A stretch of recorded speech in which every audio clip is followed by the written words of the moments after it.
तो सबसे शिक्षा में अब महत्वपूर्ण हो गया है रिवीजन। रिवीजन नहीं करेगा, हाँ 4 गो ऑप्शन वाला, तो 100 गो ऑब्जेक्टिव रहेगा जिसमें बच्चा को 50 गो जवाब देना है। अब 50 को रंगना को मतलब कि प्रेशर नहीं लेना चाहिए कि रिजल्ट होगा, मतलब कि एग्जाम लिख लेंगे कि नहीं लिख लेंगे एग्जाम में, उसको प्रेशर को छोड़ते हुए अब उसको प्रतिदिन नहीं हो तो कम से कम 10 घंटा, 12 घंटा, 14 घंटा मेहनत करना चाहिए। चैप्टर है 8-10 चैप्टर भी दम अच्छा से पढ़ लेगा ना तो अच्छा नंबर आ जाएगा, 80 से 90 नंबर। मतलब जान देखिए, अगर 20 चैप्टर है 12-13 चैप्टर पढ़िए, लेकिन दम बढ़िया से पढ़िए, क्या है कि उसको मिलेगा 100 ऑब्जेक्टिव मैथ में। उसके लिए है कि शॉर्ट तरीका ये है कि उसको पहले 5 साल का क्वेश्चन बैंक जो भी फिलहाल में एग्जाम पे पड़ा है, जैसे 24 हो गया, 23 हो गया, 22 हो गया। मैट्रिक में सबसे अधिकांश बच्चा फेल होगा तो मैथ में, मैथ और संस्कृत, तो संस्कृत में नहीं होगा। हिसाब से जिस सब्जेक्ट में कमजोर है तो उसको अपने हिसाब से उसको ज्यादा पढ़ना होगा, एक घंटा बस ज्यादा अदर के अपेक्षा। उसके अनुसार उसको पता चल जाएगा कि क्वेश्चन सही में कितना % हम बना पाएंगे, कितना % नहीं बनाएंगे। नमस्कार साथियों, मेरा नाम है दीपक और आपने देखना शुरू किया है गांव प्लस। जैसा कि आपको पता है, बिहार बोर्ड मैट्रिक एग्जाम का डेट घोषित हो चुका है। अब से लगभग कहें तो 40 दिन ही बचा है। तो बेहतर से बेहतर प्रदर्शन करने के लिए आखिर छात्रों को क्या करना चाहिए, इसके विषय में हम लोग आज बात करेंगे। तो उसमें हमारा कुछ अहम क्वेश्चन होगा और इसके जवाब देने के लिए मैथ के जाने माने टीचर सोहन सर हैं, जो कि बेसिक एकेडमी के संचालक भी हैं और मैथ के बहुत अच्छे जानकार हैं, एक्सपीरियंस जानकार हैं। तो आइए जानते हैं सोहन जी से कि आखिर बेहतर से बेहतर प्रदर्शन करने के लिए छात्रों को क्या करना चाहिए, क्योंकि अब तो समय बचा नहीं है। मात्र लगभग आज से अगर देखा जाए तो 40 दिन के लगभग बचा है, 40-42 दिन। उसके लिए क्या करना चाहिए तो जानते हैं सोहन जी से। सबसे पहले आपका स्वागत है आपके चैनल में। क्या करना है तो सोहन जी बताइए कि अभी से 10th का परीक्षा देने वाले छात्रों के लिए लगभग मात्र 40 दिन बचा है, तो उनके लिए क्या करना चाहिए। 40 दिन बचा है, जिसमें से अगर 5-6 दिन अगर उसमें भी अगर हटा दिया जाए तो यानी कि 35 से लेके वही 35-30 दिन के आसपास है। तो बच्चा को मतलब कि प्रेशर नहीं लेना चाहिए कि रिजल्ट होगा, मतलब कि एग्जाम लिख लेंगे कि नहीं लिख लेंगे एग्जाम में। उसको प्रेशर को छोड़ते हुए अब उसको प्रतिदिन नहीं हो तो कम से कम 10 घंटा, 12 घंटा, 14 घंटा मेहनत करना चाहिए। अगर देखिए इंग्लिश को अगर छोड़ दिया जाए तो 5 गो सब्जेक्ट फिर भी है। उसके बाद अगर एक सब्जेक्ट पर अगर 2-2 घंटा भी समय देगा तो उसको तो 10 घंटा इससे हो जाएगा। अब रह गया कि अगर जो बच्चा साफे नहीं पढ़ा है, हाँ चाहे ऐसे ही बिता दिया है हैंडल में, तो उसके लिए है कि शॉर्ट तरीका ये है कि उसको पहले 5 साल का क्वेश्चन बैंक जो भी फिलहाल में एग्जाम पे पड़ा है, जैसे 24 हो गया, 23 हो गया, 22 हो गया, 21 हो गया, ये सब क्वेश्चन को पहले सारे क्वेश्चन को हल कर ले और 5 सब्जेक्ट में इंग्लिश को छोड़ते हुए, और उसके अनुसार उसको पता चल जाए कि क्वेश्चन सही में कितना % हम बना पाएंगे, कितना % नहीं बनाएंगे।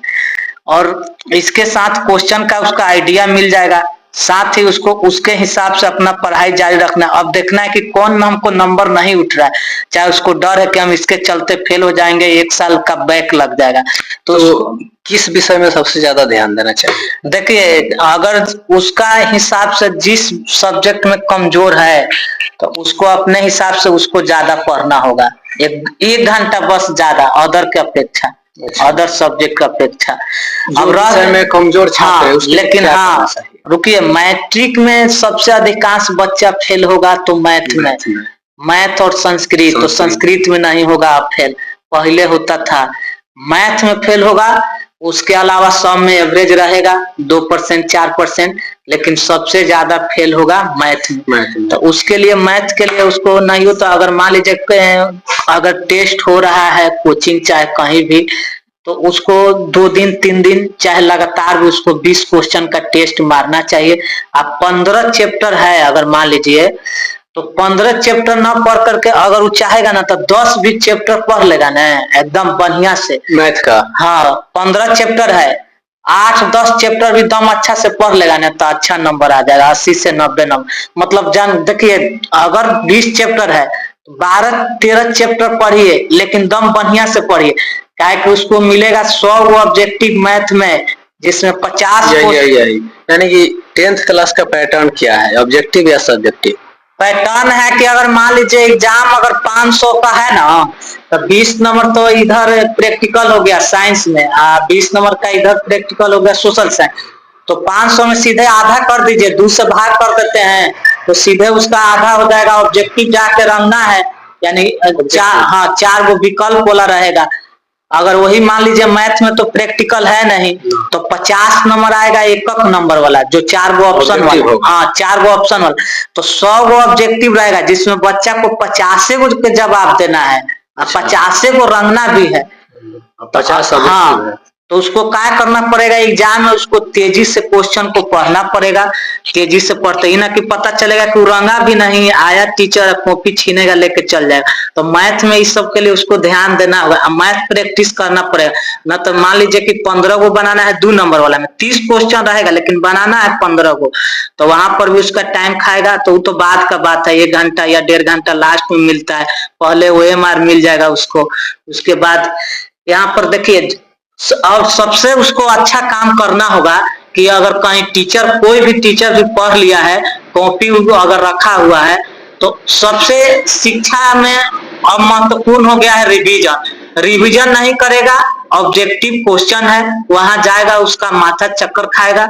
तो उसको बार बार चीज को रिवीजन करना चाहिए। 4-5 दिन, अगर 4-5 दिन निकलते निकलते एक बार पूरा किताब को उसको खत्म कर देना चाहिए हर हाल में, यानी कि 7 दिन जाते जाते मैथ एक बार खत्म होना चाहिए। सबसे ज्यादा ट्रेंडिंग में है क्रैश कोर्स। क्या क्रैश कोर्स लेना चाहिए बच्चों को? क्रैश कोर्स देखिए, क्रैश कोर्स जो कि मतलब कोई आज तक मतलब पढ़ा ही नहीं, तो उसके लिए तो क्रैश कोर्स होगा। देखिए, जो आज तक नहीं पढ़ा है ना, तो उसको बढ़िया से पढ़ाएंगे तबे कुछ होगा। क्रैश कोर्स का मतलब हो गया कि जो पहले से पढ़ा है उसी के लिए लाभदायक होगा। जो नहीं पढ़ा है तो 5 गो सेट आएगा मॉडल पेपर वाला, उसको पढ़ के जाइए। ना तो 1 महीना का समय है अपना, मतलब कि टीचर के साथ समय अच्छा से बिताइए, उसको पहले समझ के जाइए, ना तो रटने से उसका तो काम होने वाला है नहीं।